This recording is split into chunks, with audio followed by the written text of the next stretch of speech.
as I said earlier, this deserves a disclaimer. Okay.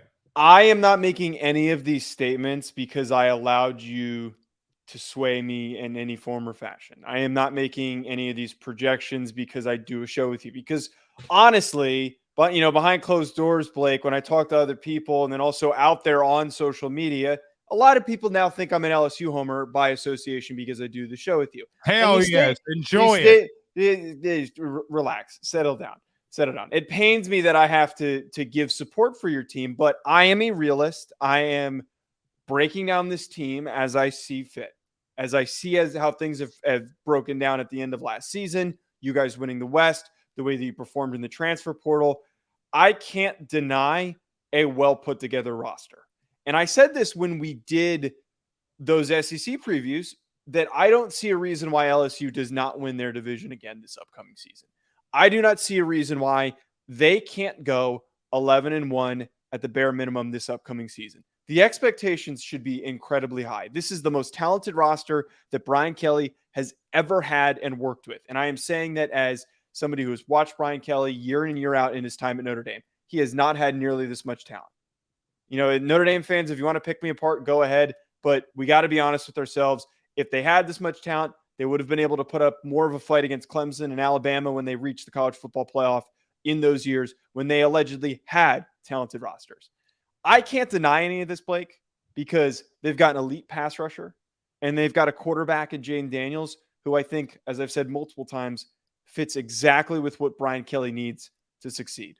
There are athletes all over this roster. I don't see anyone else in the West that is as talented as this team. 11-1 is the floor. And if they don't achieve that, to me, that's a disappointment. I'm so fucking proud of you. Eat shit. I do agree that in the West, they are the most talented.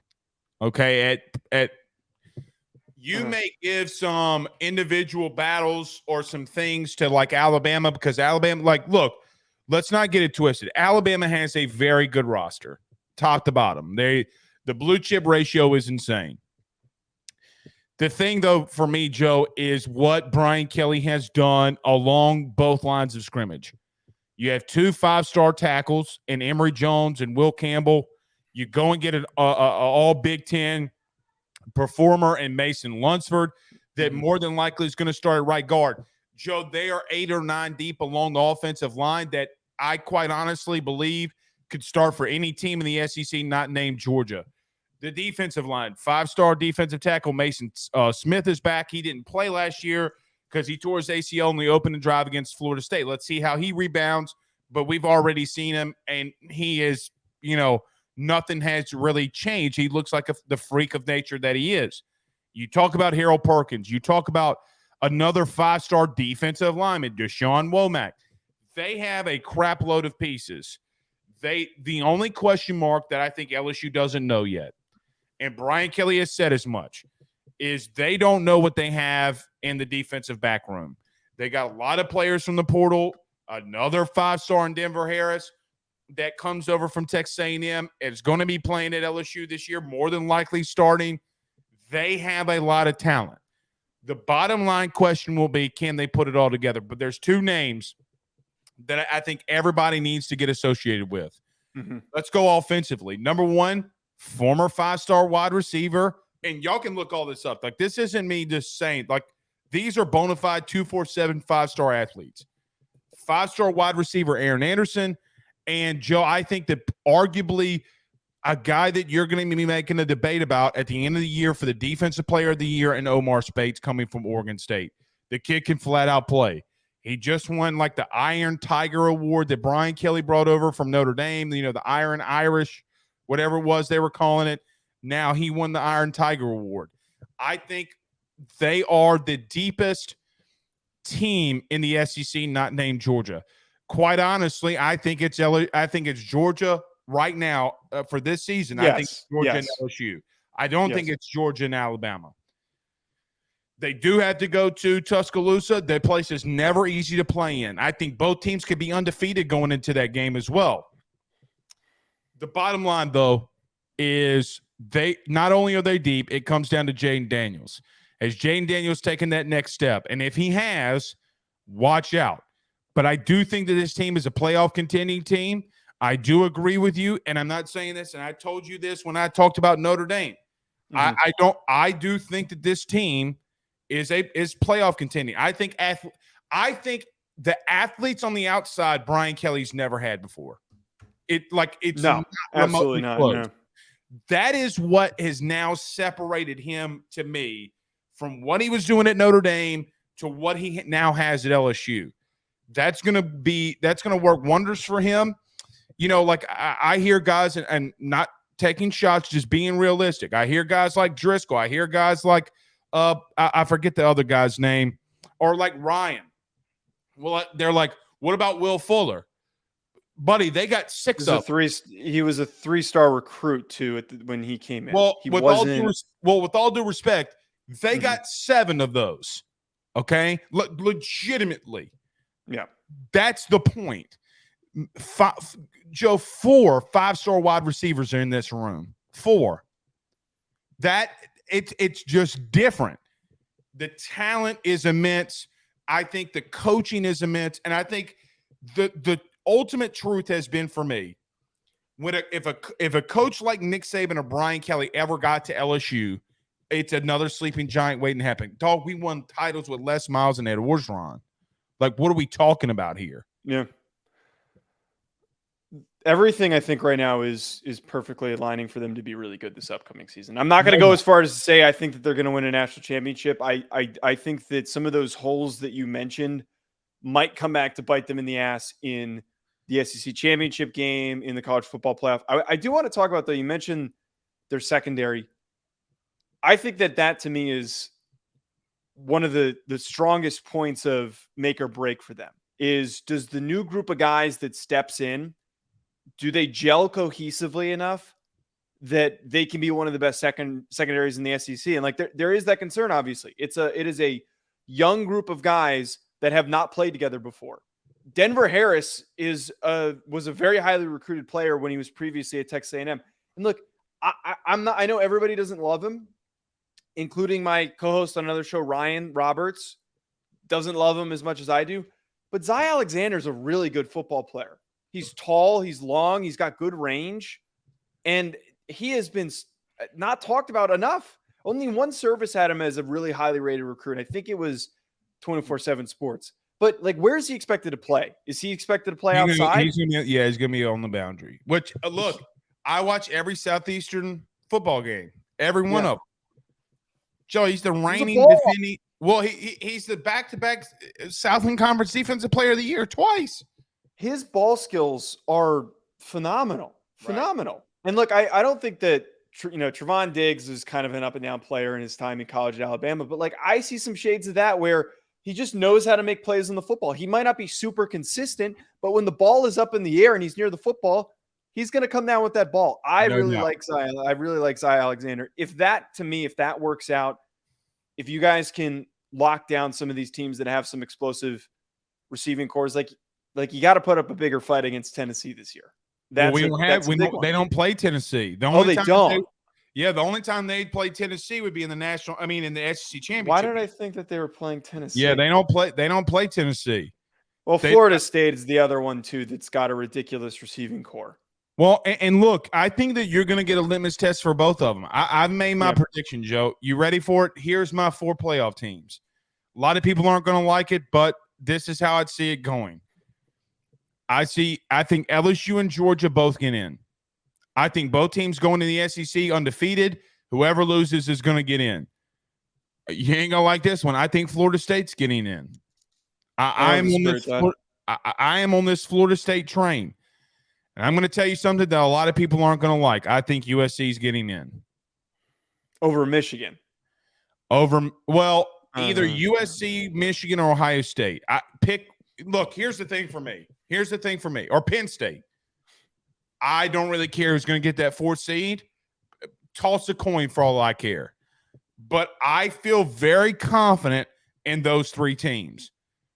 They are the most talented teams. Can they be the most well coached? I think you might have a bloodbath in the Big Ten. I don't know who's going to come out of that. That's why I'm not picking them. But I do know that USC does not have a tough schedule, and I do think that they got better. Now, I don't like what they're going to do defensively, but Joe, here's the problem with USC. Where they did get better defensively, they don't play anybody. I think Utah is going to be down a little bit. I think they're going to be able to, up front, be better. But regardless, Florida State and LSU week 1 is a playoff game. It's a playoff game. Like, bottom line, top to bottom, is a playoff game. I know this went viral on the charity stripe with our good friends over the charity stripe. Joe, I am more nervous if I'm an LSU fan. I am more nervous about Florida State than Alabama. For different reasons. For all the reasons. Quarterback, running back, offensive line, defensive line, linebacker. Joe, name a unit. Name the unit that Alabama is better than Florida State in. Coaching staff. Oh, okay. But that's my That's my whole point. Touche. That's my whole point. Is that that's my whole point though, Blake, is that Florida State presents the challenge of they're one of the most athletic teams in the country. They've got one of the best rosters in the country. They had the best portal haul. It is going to be athletes on athletes in that battle. Head-to-head matchup of athlete on athlete of LSU versus Florida State. But we can't act like Saban isn't going to be able to pull something out of his ass to prepare for that game, and he isn't going to be pissed off about the outcome from last year. I can't remove Alabama from having a shot of winning that game. That game is going to be a really close battle. And to your point, they're at Tuscaloosa. It's at Bryant-Denny. To have to battle with Nick Saban, who is going to find a way to win that game, that is one of their losable games next year. It's not I would, I'm going to go as far as to say a neutral site game against Florida State is not as difficult as having to play at Alabama, even with their deficiencies. I fully disagree.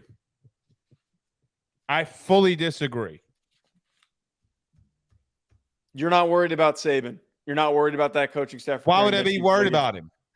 Because he's the best. Why? You know why I don't worry about him? Why? You're gonna hate this. You ready for this real take? Mm-hmm. BK. If this because BK got him once, he's gonna get him again. I think he's gonna get him again. But you're gonna have to explain to me what unit at Alabama's better. At some point, Alabama's going to win the West. Name the position group that Alabama is better in than Florida State. I guarantee you can't do it. Maybe they're secondary. Maybe they're secondary. Right, this is the point. If Kool-Aid McKinstry is the dude, Fentrell Cypress wipes him out. It's a fair point. Okay? Again, that defensive line is better than Alabama. That offensive line is better than Alabama. And here's the truth. Mm-hmm. Jordan Travis is better than anything that they have in that room at quarterback. I don't disagree with that. And that's why, and we already did our deep dive on Alabama, I really don't see a path for them to win the West. It's just they're going to have to go. They have to go perfect. They're going to have to dominate defensively, Joe. It's the only way. And there are holes on that roster. There's holes in the roster. There are guys that need to fill in.